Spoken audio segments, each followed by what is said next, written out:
संपूर्ण बारामती लोकसभा मतदारसंघ किंवा मी मुंबईला पण जेव्हा जाते, मुंबई किंवा बारामती लोकसभा मतदारसंघात जेव्हा लोक भेटायला येतात, उदाहरण म्हणून देते, जर 100 लोक आले तर 95 लोक त्यातली स्वतः किंवा त्यांच्या कुटुंबातल्या कुणाला तरी नोकरी मागण्यासाठी येतात। मुलं शिकलेली आहेत, स्वतःच्या पायावर मेरिटवर काहीतरी करू पाहता, पण जवळपास 95% अर्ज तुम्ही आज माझे सगळं बघू शकता ही नोकरीसाठी आहेत। कारण का बारामती लोकसभा मतदारसंघ विकास कामं ही सातत्याने होत असतात आणि गेले अनेक वर्ष सगळ्यांचंच योगदान त्याच्यात आहे। एक चांगली टीम म्हणून अनेक वर्ष सगळ्यांनीच एकत्र काम केलं, त्याच्यामुळे विकासाचा पुढचा टप्पा असतो, त्याच्यात काम चालूच राहतं आणि गव्हर्नन्स इज कंटिन्युटी। कुठलंही एक सरकार नी चांगलं वाईट असं नसतं, ती कंटिन्युटी असते आणि ती कंटिन्युटी बारामती लोकसभा मतदारसंघात सगळीकडेच तुम्हाला दिसेल आणि डेटा वाईज ही मी तुम्हाला शेअर करू शकते। पण मला बारामती लोकसभा मतदारसंघाच्या समोर 3 मोठी आव्हानं आज मला दिसतात। एक म्हणजे सगळ्यात महत्त्वाचं आव्हान ते म्हणजे पाण्याचं आहे, पाण्याची परिस्थिती आणि पुढचे 3-4 महिने कुठे गेलं तरी लोक म्हणतात पाण्याचे टँकरची मागणी आहे, काही ठिकाणी पिण्याच्या पाण्याचे प्रश्न गंभीर होत आहेत, उन्हाळाही वाढायला लागला आहे फेब्रुवारीत असलो तरी, त्यामुळे अनेक ठिकाणांमध्ये पाणी हा एक सगळ्यात मोठं आव्हान, मग ते शेतीसाठी असेल, पिण्यासाठी असेल किंवा छावण्यांच्या मागण्या काही भागातून यायला लागल्यात, हे मोठं आव्हान आहे। 2 नंबरचं आव्हान म्हणजे अनएम्प्लॉयमेंट, म्हणजे नोकरी नसणं, म्हणजे बेरोजगारी, हे एक खूप मोठं आव्हान बारामती लोकसभा मतदारसंघातच नाही पण राज्यात आणि देशात सगळीकडे दिसतं। आणि तिसरा महत्त्वाचा मोठा प्रश्न तो म्हणजे हमी भाव। सातत्याने तुम्ही जर बघितलं असेल, फक्त आपल्याच भागात नाही, राज्यात देशात तुमच्याही सगळ्या अनेक वर्तमानपत्रामध्ये मराठवाडा असेल ह्याच्यात प्रचंड दुष्काळ झालेला आहे आणि आज अनेक शेतकरी हे प्रचंड अडचणीत आले आहेत, आत्महत्याही होत आहेत, अनेक गोष्टी अशा वर्तमानपत्रात आणि फील्डवर आम्ही जेव्हा फिरतो तेव्हा दिसतात। त्याच्यामुळे शेतकऱ्यांना हमी भाव मिळत नाही आहे हे सातत्याने डेटा सांगतो आहे। आणि तुम्ही जर रूरल इंडियाचा भारताचा डेटा जर पाहिला, त्याच्यात रूरल इकॉनॉमी ज्याला आपण म्हणतो त्याच्यात कमतरता दिसते। स्पेंडिंग म्हणजे जे पैसे खर्च करतात लोक, ती जी ताकद असते ती ग्रामीण भागात कमी होताना दिसते आणि याचं कारण शेतीला हमी भाव नाही असे अनेक केंद्र सरकारचेही रिपोर्ट सांगतात। मी आता 2 आठवडे पार्लमेंटमध्ये राहून आले, सगळे पार्लमेंटचे CAGचे रिपोर्ट्स असतील हे सगळे वाचून अभ्यास करून अनेक विषयावर चर्चा करून आम्ही सगळे आलेलो आहोत। त्यामुळे प्राधान्याने 3 आव्हानं आज बारामती लोकसभा राज्य आणि देशासमोर आहेत। एक म्हणजे पाणी, 2 म्हणजे बेरोजगारी आणि 3 नंबर म्हणजे हमी भाव। यातून मार्ग कसा काढला? मार्ग म्हणजे पाण्याचं नियोजनाला सातत्याने मी गेले अनेक महिने, म्हणजे हे होणारे हे गेले 2.5 महिने मी माझ्या ट्विट, पत्र आणि कॉन्टॅक्टच्या माध्यमातून महाराष्ट्र सरकारला विनम्रपणे अनेक वेळा विनंती केली आहे की ह्याच्यात लक्ष घाला। पहिला मुद्दा अनएम्प्लॉयमेंट, बेरोजगारीबद्दल केंद्र सरकारचाही डेटा ते सांगतो की बेरोजगारी प्रचंड देशात वाढती आहे आणि त्याच्यात इन्व्हेस्टमेंट्स असतील किंवा आर्टिफिशियल इंटेलिजन्स किंवा सरकारने केलेली धोरणं असतील, म्हणजे पेटीएमचंच तुम्ही बघितलं आहे काय झालं आहे। पेटीएमवर एका विश्वासाच्या नात्याने आपण सगळ्यांनी विश्वास ठेवून डिजिटल म्हणजे नोटा नको, ब्लॅक मनी त्याच्यातून जाईल असं सगळ्यांना वाटत होतं। काळा पैसा दूर करायचा आहे तर डिमॉनिटायझेशन म्हणजे नोटबंदी या सरकारने केली आणि नोटबंदीच्या माध्यमातून पेटीएम आलं। आता सगळ्यात मोठं मनी लॉन्ड्रिंग म्हणजे पैशाचा घोळ जर कुठे झाला असेल तर तो पेटीएमच्या माध्यमातून होतोय, हे मी म्हणत नाही आहे, RBI म्हणते आणि सगळे वर्तमानपत्रांनी। त्याच्यामुळे पेटीएम इलेक्ट्रॉनिक म्हणजे डिमॉनिटायझेशन म्हणजे सरकारचं काय म्हणणं होतं, सगळा काळा पैसा काढा, कॅश काढा, तर कॅश तर बाजूलाच राहिला, हे डिजिटल जे पैसे आहेत पेटीएम सारखे तेच जर मनी लॉन्ड्रिंग म्हणजे पैशाचे घोळ करायला लागले तर मग विश्वास कुणावर ठेवायचा? मग होतं ते पैसे बरं होते, चालन होतं तेच होतं का हे इलेक्ट्रॉनिकमधून घोळ चालले? त्याच्यामुळे हे अतिशय, आणि मी पार्लमेंटमध्ये हा मुद्दा मांडलेला आहे, त्यामुळे हा अतिशय चिंताजनक आहे। बेरोजगारी, पाणी आणि तिसरा प्रश्न हमी भाव।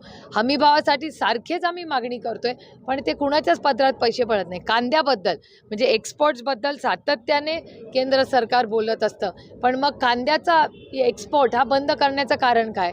तुम्ही दुधाची माहिती घ्या, दुधासाठी पैसे देतो असं म्हणाले, पण खरंच कुणाच्या पदरात पैसे मिळत आहेत का? तर पळत नाही आहेत शेतकऱ्याच्या अकाउंटला 6,000 रुपये देत आहे, काय उपकार करत नाही आज शेतकऱ्यांवर?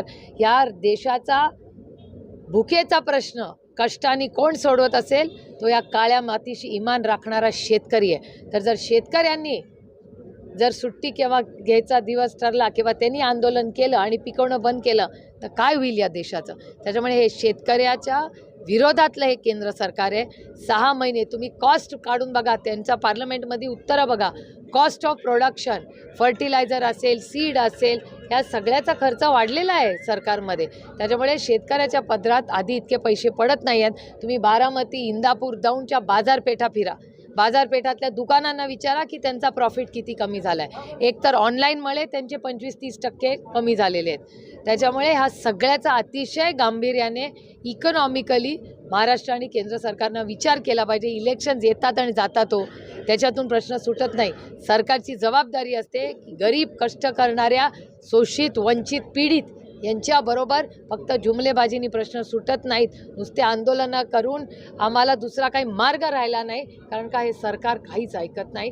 आणि मग नाही तर पक्ष फोडा, घरं फोडा, ईडी, इन्कम टॅक्स, CBI हेच करा. आता आरक्षणाचाच मुद्दा बघा.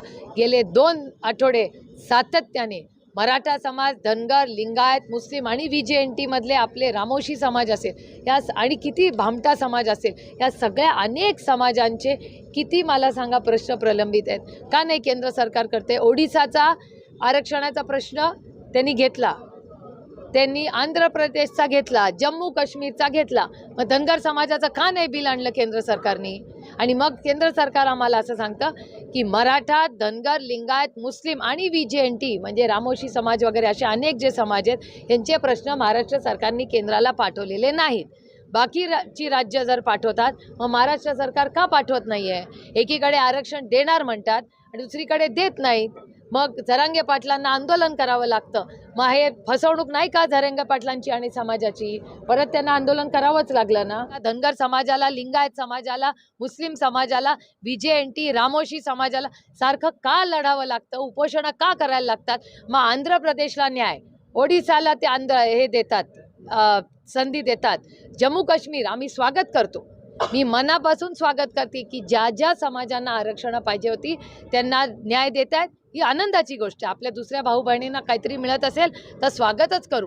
पण मग आपल्या महाराष्ट्रातल्या ह्या सगळ्या समाजांना न्याय का मिळत नाही आहे हा मोठा प्रश्न आणि आव्हान आहे. आणि मी रोज म्हणजे जवळपास रोज सगळे तुम्हाला आश्चर्य वाटेल पण मला खासदार भाषणाला उठल्या म्हणायचे आता हे मराठा, धनगर, लिंगायत बोलणार सुप्रिया सुळे. मला काय कमीपणा वाटत नाही त्याच्यात. आपल्या लोकांसाठी मी लोकप्रतिनिधी आहे. मी लोकांसाठी दिल्लीला निवडून जाते. तुमचे प्रश्न एक नाही 1,00,000 वेळा तेच भाषण करायला लागले तरी चालेल, पण त्यांना नाही दिल्याशिवाय मी स्वस्थ बसणार नाही हे मी तुम्हाला जबाबदारीने सांगते. राज्यात कायदा आणि सुव्यवस्थेचा प्रश्न निर्माण झाला आहे का. मागच्या 7 म्हणजे फेब्रुवारीमध्ये नागपूरमध्ये 7 हत्या झालेल्या आहेत, पुण्यामध्ये काल गोळीबार झालेला आहे. कसं बघता एकंदरीत. अरे हे आपल्या परवा गाड्यांवर काय अटॅक झाला, महिलांना मारहाण केली, अमानुष पद्धतीने महिलांवर हाणामारी केली आहे. परवा निखिल वागलेंची जी घटना झाली, खून झालाय. आत्ता मी एका वकिलांच्या कार्यक्रमाला गेले होते. वकिलांच्या कार्यक्रमात मला सांगितलं ताई एक विधेयक मांडा आता की वकिलांची सुरक्षिततेचं काय. डॉक्टर भेटले की डॉक्टर तेच सांगतात. म्हणजे वकील, डॉक्टर, आता तुम्ही सगळे लेखक, रिपोर्टर्स, प्रेस सगळ्यांवरच जर हे होत असेल तर जेव्हा मी देवेंद्रजींचा जेव्हा मी म्हणते की त्यांनी राजीनामा द्या, काय चुकलं माझं सांगा. माझं काय चुकत असेल तर मी माझा शब्द मान्य आहे, पुढे गेला मागे घ्यायला माझा शब्द मी तयार आहे. पण डेटा सांगतोय. तुम्ही बघताय महाराष्ट्रामध्ये काय परिस्थिती आहे. कोणीतरी लाईव्हवर खून करतंय मग ते म्हणतात त्यांचा वैयक्तिक प्रश्न आहे. मग तुमचा इंटेलिजन्स काय करतोय. अहो पोलीस स्टेशन म्हणजे आमचं माहेर आहे. प्रत्येक महिलेला RR पाटील हयात असताना प्रत्येक महिलेला वाटायचं की पोलीस स्टेशन म्हणजे आपलं माहेर. कोणी आपल्याशी चुकीचं वागलं तर आपल्याला हक्काची जागा म्हणजे पोलीस स्टेशन. त्या पोलीस स्टेशनमध्ये सत्तेत असलेला आमदार स्वतःच्याच मित्र पक्षाच्या माणसावर गोळ्या झाडतो आणि आरोप करतो की ह्यांनी माझे पैसे खाल्लेत. याचा अर्थ काय. हा छत्रपतींचा महाराष्ट्र, शाहू फुले आंबेडकरांचा महाराष्ट्र सोडून हे गुंडा राज झाले. कोणी उठावं, कुणालाही धमकी द्याव्या, गोळ्या कराव्या, म्हणजे पिस्तूल म्हणजे काही चेष्टा झाली आहे सगळ्यांना. आणि महाराष्ट्रातल्या सगळ्या भागात तुम्हीच म्हणताय. नागपूर मी म्हणत नाही आहे, हे डेटा म्हणतोय आणि पत्रकार म्हणतायत की क्राईम कॅपिटल नागपूर, त्याच्यानंतर क्राईम कॅपिटल पुणे, त्याच्यानंतर क्राईम कॅपिटल मुंबई आणि ठाणे. चाललंय काय. पुण्याला ठाण्याला, नागपूरला, या तिन्ही शहरांमध्ये ज्या पद्धतीने हत्या होत आहेत किंवा गोळ्या झाडल्या जात आहेत, कोयता गँग कधी ऐकली होती का आधी? मग कोयता गँग फिरते की नाही आता? मी नऱ्याला जेव्हा जाते तुम्हाला आश्चर्य वाटेल की नऱ्यामध्ये मी मागच्याच आठवड्यात गेले होते. मी आधीही बोललेले आहे की नऱ्यामध्ये अनेक महिला संध्याकाळी घराच्या बाहेर पडत नाहीत कारण का तिथे गुंडागर्दी चालते. बिल्डिंगच्या बाहेर सुसंस्कृत लोक राहतात, लहान मुलं क्लासवरून येतात, तिथे गोळीबार, तिथे त्यांना ते चाकू दाखवायचे तिथे दारूचं दुकान चाललंय का या महाराष्ट्रामध्ये? कोण आहे याला जबाबदार? त्याला मंत्री महोदय नाही आहेत, होम मिनिस्टरची जबाबदारी नाही आहे. मग जेव्हा आम्ही म्हणतो होम मिनिस्टर राजीनामा द्या, मग आम्ही वाईट होतो. मग लोकांसाठी न्याय मागायचा काय? या देशात काय दडपशाही लावली आहे काय? नाही, ही लोकशाही आहे. भारतरत्न डॉक्टर बाबासाहेब आंबेडकरांनी लोकशाही आणली आहे या देशात. महात्मा गांधींचं रक्त आहे त्या लोकशाहीमध्ये. विसरला का तुम्ही सगळे? निर्भय बनू कार्यक्रम झाला, त्याच्यामध्ये भाजपने त्यांना विरोध केला होता. वागडेंनी तसं बोलायला नव्हतं पाहिजे असं भाजपने, तुमच्या गटाची लोक पुढे आली आणि तो कार्यक्रम झाला. कसं फक्त या सगळ्या एकंदरीत खरं तरी आपण फक्त ऐकत होतो पण आपल्यापर्यंत येऊन अहो, ही दडपशाही आहे. त्यांना वाटतं दडपशाहीनी सगळं चालेल. ही लोकशाही या देशासाठी. आमच्यावर पण गोळ्या झाडल्या ना तर ताकद आहे सुप्रिया सुळेमध्ये गोळी घ्यायची, पण दडपशाहीच्या विरोधात मी कधीही वाकणार नाही. ही लोकशाही आहे. लोकशाहीसाठी आमचं त्यांनी काही केलं तरी, आमच्या गाड्या फोडल्या तरी, आमच्यावर हल्ले केले तरी आम्ही घाबरणार नाही. परवा असीम सरवदे आणि निखिल वागळे तुमच्या सगळ्या चॅनल्सवर आम्ही बघितलेलं आहे. ही लोकशाही नाही, ही दडपशाही आहे. त्याचा मी जाहीर निषेध करते. तुम्ही आम्हाला भीती दाखवा, आमच्या गाड्या फोडा, आमचा जीव घ्या, आम्ही घाबरणार नाही. संतोष बांगरांचं वक्तव्य ऐकलं का तुम्ही? काय वाटतं? नाही बाबा, मी नाही ऐकलं. काय बोलले आता? ते असं म्हणाले की शाळेतल्या विद्यार्थ्यांना आई वडिलांना मला मतदान करायला सांगा, जर नाही केलं तर 2 दिवस जेवण करू. जेवण करू नका असं मुलांना सांगितलं ते शाळेत. मी तुम्हाला सांगू, महाराष्ट्रामधले लोकप्रतिनिधी काय बोलतील आजकाल महाराष्ट्राचे, याच्यात म्हणजे काय, म्हणजे मेंदू बिघडचं आहे. इतका असंवेदनशीलपणा आम्ही कुठल्याच सरकारमध्ये किंवा नेतृत्वामध्ये पाहिलेला नाही जो महाराष्ट्रात आता सगळा दिसतोय. अतिशय दुर्दैवी आहे. हा महात्मा ज्योतिबा फुले, शाहू फुले, आंबेडकर, छत्रपतींच्या महाराष्ट्रामध्ये जर असं होत असेल तर हे दुर्दैवी आहे. हे तुम्ही जे सांगता आहात ते फार गंभीर आहे आणि हे खरंच राज्यात चाललंय ते गंभीर आहे. हे थांबणार कधी नेमकं? आता ह्याला थांबवायला सरकार तरी बदलायला लागेल. दुसरा काय मार्ग मला दिसत नाहीये. 200 आमदार आहेत हो, 200 आमदार, ज्याला इंग्रजीत ब्रूट मेजॉरिटी म्हणतात. 200 आमदार असला तर राम राज्य आलं पाहिजे. आणि हे रामाचं, प्रभू श्रीरामाचं नाव घेतात पण हे विसरतात की ते फक्त प्रभू श्रीराम नव्हतं, ते मर्यादा पुरुषोत्तम राम होते. मला सुषमाजींची भाषणं अजूनही कानात आठवतात. सुषमाजी कधीही नुसतं प्रभू श्रीराम म्हणायच्या नाही, मर्यादा पुरुषोत्तम रामचं नाव घ्यायच्या. अभिमानाने आम्हीही मर्यादा पुरुषोत्तम रामच नाव घेतो कारण का आम्ही मर्यादेत वागतो. आम्हाला मर्यादा आहेत आणि प्रभू श्रीरामांचं नाव घेताना पहिलं म्हणजे मर्यादा. या ट्रिपल इंजिनच्या खोके सरकारने कुठली मर्यादा ठेवली हो?